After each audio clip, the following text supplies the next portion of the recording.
अभिमन्यु,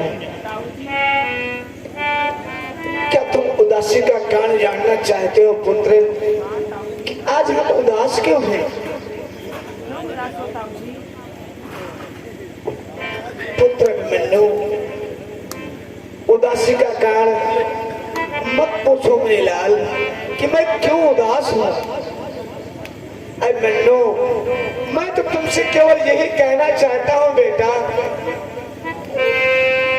कि लाड में क्या करोगे ये सब जान कर, लाड में क्या करोगे।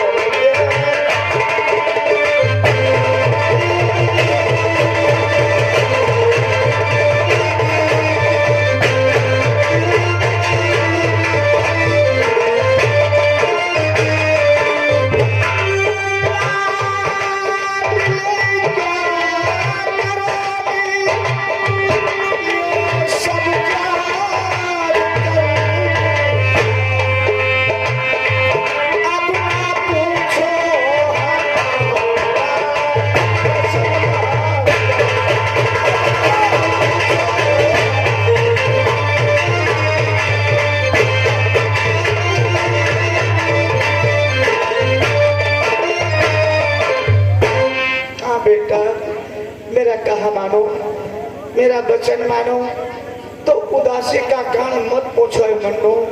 तुम महलों से जिन पगों से आए हो उन्हीं पगों से वापस चले जाओ बेटा। ये ताऊ जी, ये आप क्या कह रहे हैं? आखिर में आप क्यों नहीं बतलाना चाहते हैं? मैं प्रतिदिन आता था, आप मुझे गोदी में उठा लेते थे, अधिक प्यार करते थे। आज क्या बात हो गई जो दरबार में इस प्रकार से सन्नाटा, आपकी आंखों में आंसू ताऊ जी? पुत्र अभिमन्यु, तुम कोई भी बात होती है तो जिद करने लगते हो और जब तक पूछ नहीं लेते हो तब तक नहीं मानते हो। परंतु बेटा, तुम मेरे प्राणों से भी प्रिय हो। जब तुम कोई बात पूछते हो मैं नहीं बताऊंगा तो मेरा भी हृदय दुखी होता है। परंतु बेटा, जिस कारण से हम उदास हैं वो समस्या तुम्हारे द्वारा हल होने वाली नहीं पुत्र। तो फिर क्या करोगी जानकर? ये ताऊ जी, क्या मैं न जानने का भी अधिकार नहीं है कि मैं नहीं जान सकता हूँ कि दरबार में सन्नाटा क्यों छाया हुआ है? और क्षेत्र में अपनी विजय हो रही है, फिर भी दरबार में सन्नाटा किस बात के लिए छाया हुआ है? पुत्र अभिमन्यु, रण क्षेत्र में विजय हो रही है, विजय का ही तो कारण उदासी बन गया है। विजय का कारण उदासी ये कैसे हो सकता है ताऊ जी? अगर जानना ही चाहते हो पुत्र तो लो बेटा, हम तुम्हें बता रहे हैं। ये देख रहे हो बेटा, हमारे हाथों में क्या है?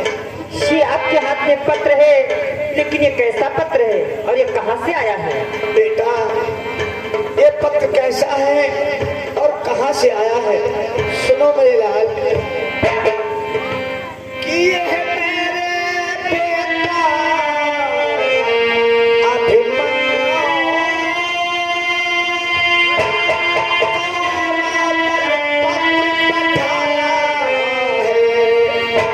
जिसको पढ़ करके यह शरीर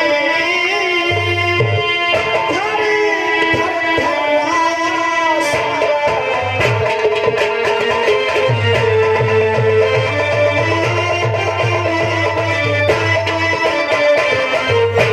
जिसको पढ़ करके यह शरीर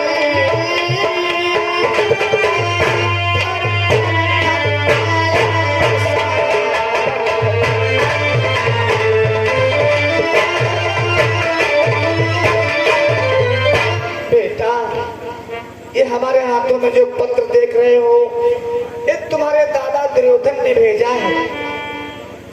तुम्हारे दादा दुर्योधन ने भेजा है। इस पत्र में ऐसे शब्द उन्होंने लिख करके भेजे हैं जिसको मैंने पढ़ा तो मेरा कलेजा थर्रा रहा है। ताऊ जी, आखिर इस पत्र में ऐसा क्या लिखा है जो आपका शरीर कंपायमानी हो गया है? बेटा अभिमन्यु, इस पत्र में जानते हो क्या लिखा है कि अब चक्रव्यूह को तोड़ दिया तब तो कल्याण हमारा है। हाँ बेटा, कि यदि चक्रव्यूह को तोड़ दिया तब तो कल्याण हमारा है। अन्यथा समझ लो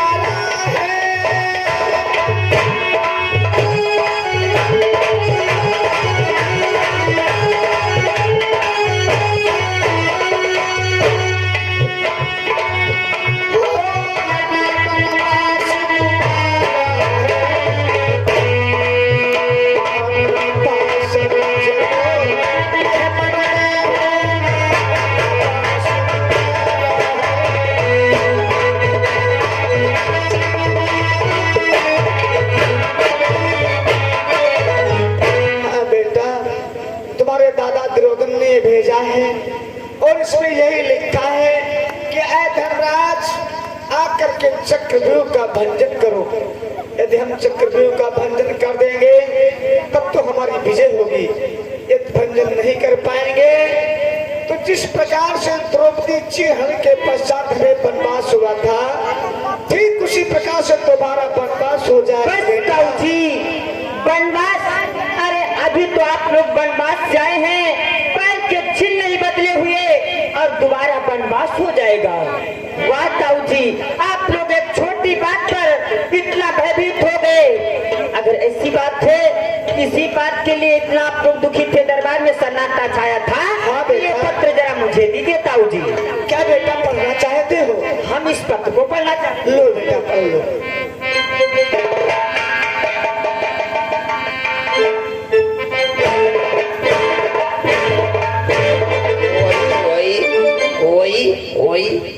यो भैया दादा इधर दुर्योधन के चड्ढी नोन डारे। क्या है द्वारपाल? क्या दे चड्ढी नोन डारा है?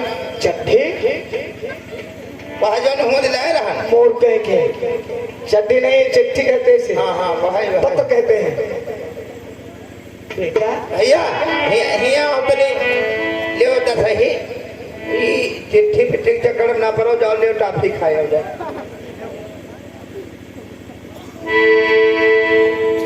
बेटा तुम अभी बालक हो।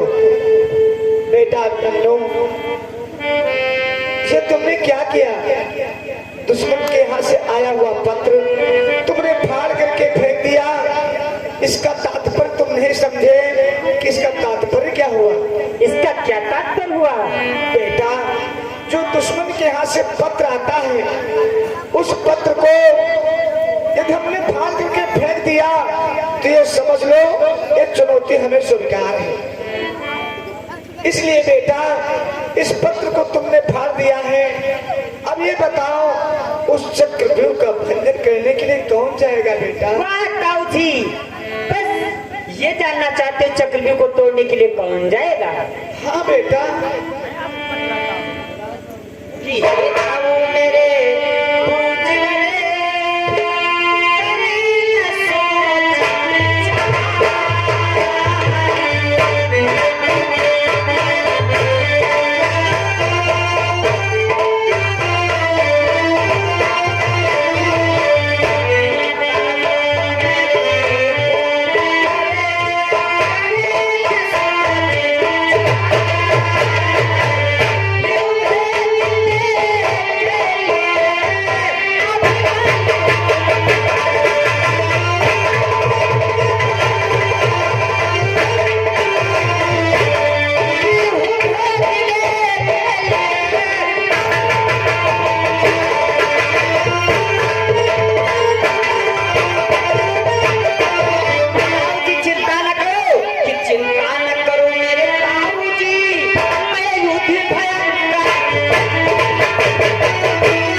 हाँ बेटा, उस चक्रव्यूह को भंजन करने के लिए तुम जाना चाहते हो पुत्र? हाँ ताऊ जी, हम जाना चाहते हैं।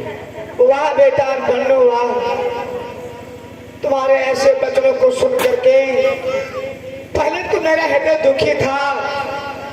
तुम जब उस चक्रव्यूह को भेदन करने के लिए जाओगे तो मेरा हृदय प्रफुल्लित हो गया बेटा। परंतु क्या बात थी ताऊ जी? उस चक्रव्यूह को भंजन करने के से पहले हम तुमसे कुछ कहना चाहते हैं पुत्र। क्या कहना चाहते हो ताऊ जी? बेटा कि बलवान हो तुम, गुणवान हो तुम। हाँ बेटा, तुम बलवान हो और गुणवान भी हो। बलवान हो तुम, गुणवान हो तुम। लगन तुम्हारी सच्ची है।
तुम बलवान हो, गुणवान हो, तुम्हारे हृदय में जो लगन है सत्य है, क्योंकि तुमने क्षत्रियों के घर में जन्म लिया है। और जो पुरुष, जो प्राणी क्षत्रियों के घर में जन्म लेता है तो उसे एक न एक दिन रण क्षेत्र में जाने क्या को जरूर पड़ता है। परंतु बेटा अभी नहीं, अभी तुम्हारे रण क्षेत्र में जाने की योग्य उम्र नहीं है, क्योंकि तुम्हारे हाथों से तलवार और तीर चलाने की कलाई में ताकत नहीं है बेटा। इसलिए उस व्यूह में जाने की आज्ञा तुम्हें नहीं मिल सकती। ये क्या कह रहे ताऊ जी? अरे अर्जुन शुद्ध होकर मौन रहूं, ये लक्षण मुझ पर आता है। इसलिए चक्रव्यूह भंजन के लिए पुत्र आपका जाना है।